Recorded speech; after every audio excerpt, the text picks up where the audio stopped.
안녕하세요. 감동고릴라입니다. 오늘은 우리나라에서 빼놓을 수 없는 내용이죠. 가위바위보보다도 일본보다도 절대 질 수 없는 한국과 북한의 군부대 이야기를 하려고 합니다.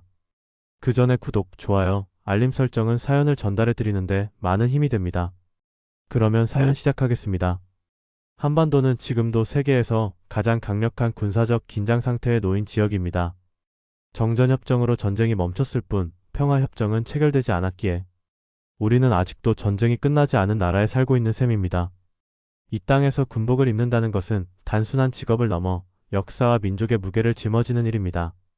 그런 의미에서 오늘 제가 말씀드릴 한국군과 북한군의 차이에 관한 이 글은 단순한 비교가 아니라 우리가 지향해야 할 미래와 직결된 이야기이기도 합니다.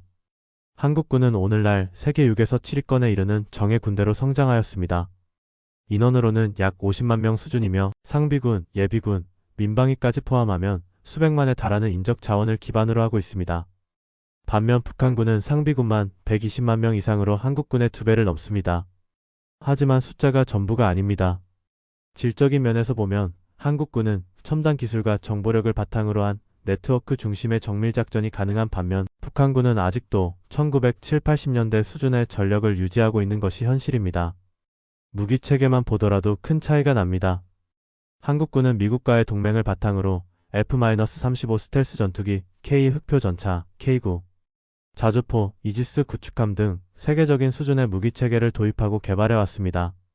공군 전투기의 경우 한국은 약 400여 대 이상의 전투기를 보유하고 있으며 이 중 다수가 4.5세대 이상의 기종으로 구성되어 있습니다. F-15K, KF-16, FA-50 그리고 최근 도입된 F-35까지 갖추고 있어 공중 전력에서 북한을 압도하고 있습니다. 반면 북한은 구소련에서 들여온 미그-21, 미그-23 등의 노후 전투기를 아직도 운영 중이며 항공기 정비와 조종사의 훈련 수준 모두 열악한 상황입니다. 실제로 탈북한 북한 공군 조종사들의 증언에 따르면 비행훈련은 한 달에 고작 한두 번, 그것도 수십 분밖에 주어지지 않는다고 합니다. 연료와 부품이 부족하기 때문입니다. 이와 달리 한국 공군은 실전과 같은 시뮬레이터 훈련을 포함해 다각도의 훈련 체계를 유지하고 있으며 한미연합훈련을 통해 실전 감각을 꾸준히 유지하고 있습니다. 해군력에서도 마찬가지입니다.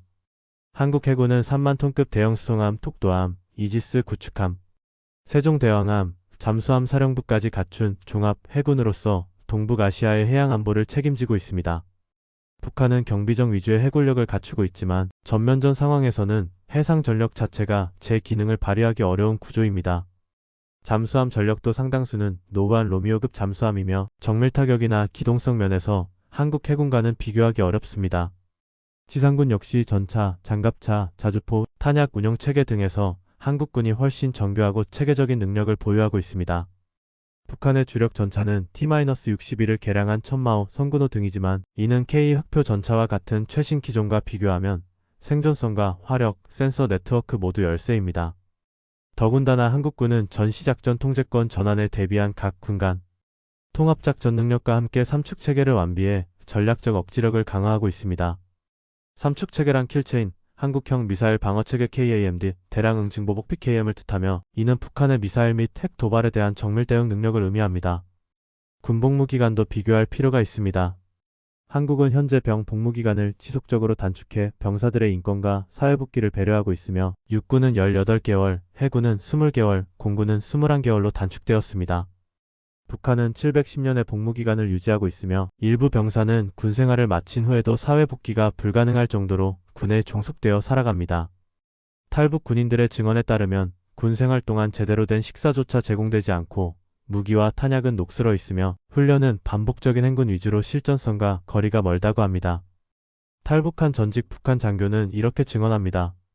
우리는 늘 전쟁 준비를 한다고 했지만 실제로는 전쟁이 터지면 제일 먼저 도망칠 사람들만 가득했다. 상관들은 병사들을 인간방패로 쓰려 했고 병사들은 배고픔과 병으로 쓰러졌다. 이런 상태에서 어떻게 전투가 가능하겠는가? 이는 단순한 과장이 아니라 북한군의 현실을 극명하게 보여주는 단면입니다. 그런 가운데 최근에는 북한군 일부 병력과 특수부대가 러시아의 요청으로 우크라이나 전쟁에 투입되었다는 첩보가 제기되고 있습니다.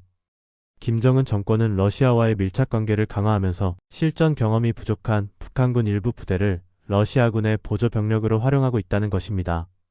이는 단순한 군사 협력이 아니라 북한군이 실전 감각을 회복하고 전투 경험을 축적할 수 있는 매우 위험한 신호입니다. 전장에 노출된 병사들은 전투 능력뿐 아니라 전쟁의 현실과 감각을 체득하게 되며 이는 장차 한반도에서의 군사적 긴장에 영향을 줄 수 있습니다. 우리는 이러한 점에서 더욱 철저한 경계와 대비가 필요합니다. 그렇다고 북한군을 가볍게 보아서는 안 됩니다. 북한은 수십 년간 비대칭 전력, 특히 핵무기와 탄도미사일에 집중해왔고 이는 한국군의 첨단 전력을 무력화시킬 수 있는 위험 요소입니다. 핵은 단 한 발로 수백만 명의 생명을 앗아갈 수 있고 수도권과 주요 군사시설이 밀집된 우리나라의 지정학적 특성상 단 하나의 실수도 용납되지 않습니다. 따라서 우리는 군사적으로 북한을 압도하면서도 동시에 평화와 타협의 길을 반드시 병행해야 합니다. 이제 우리는 결단해야 합니다. 끝없는 군비 경쟁과 긴장 고조의 악순환에서 벗어나야 합니다. 흡수통일이라는 표현이 북한에게 자극이 될 수도 있겠지만 실질적으로는 북한 주민들이 자유와 인권을 누리는 방향으로의 통합이 필요합니다.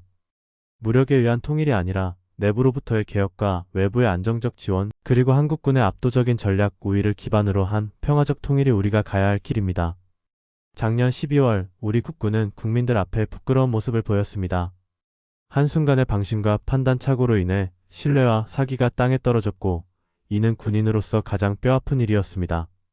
그러나 우리는 그 사건을 거울 삼아 다시 일어설 것입니다. 국군은 다시 태어나야 하며 오직 국민을 지키는 일, 나라를 지키는 일에만 전념하겠습니다. 누구를 상대하더라도 어떤 도발 앞에서도 물러서지 않고 싸울 수 있는 정예군으로서 국민의 신뢰를 회복하고 세계 속의 한국군으로 우뚝 설 것입니다. 이 글을 읽으시는 모든 분께 당부드립니다. 국방은 군인만의 일이 아닙니다. 국민의 관심과 성원이 있어야만 진정한 의미의 안보가 완성됩니다. 자유는 공짜가 아니며 평화는 준비된 자에게 주어지는 것입니다. 우리는 그것을 위해 훈련하고 또 훈련할 것입니다. 앞으로도 대한민국 국군은 정의롭고 강하며 국민의 품 안에 있는 군대로서 그 사명을 다하겠습니다. 한반도의 긴장이 여전히 이어지고 있는 가운데 양측이 냉면한 상태에서도 우리는 희망을 가져야 합니다. 분단의 아픔을 극복하고 평화로운 한반도가 이루어지기를 염원합니다. 정치적인 이해와 갈등을 넘어 서로를 이해하고 존중하는 마음으로 한반도의 미래를 함께 설계해야 합니다. 우리는 하나의 민족으로서 과거의 상처를 치유하고 함께 더 나은 미래를 향해 나아가야 합니다. 분단의 불행한 역사를 뒤로하고 새로운 시작을 향해 힘을 모아야 합니다. 함께 힘을 합쳐 조화롭고 번영하는 대한민국을 이루어 나갈 수 있을 것입니다. 함께 한 걸음씩 나아가야 합니다. 다음 사연에도 전 세계의 감동적인 사연을 여러분께 선보이겠습니다. 이 이야기가 마음에 와 닿으셨다면 구독과 좋아요, 그리고 여러분들의 생각을 댓글로 공유해주세요. 오늘도 들숨의 행복을 날숨의 기쁨을 받으시길 바라겠습니다. 아디오스.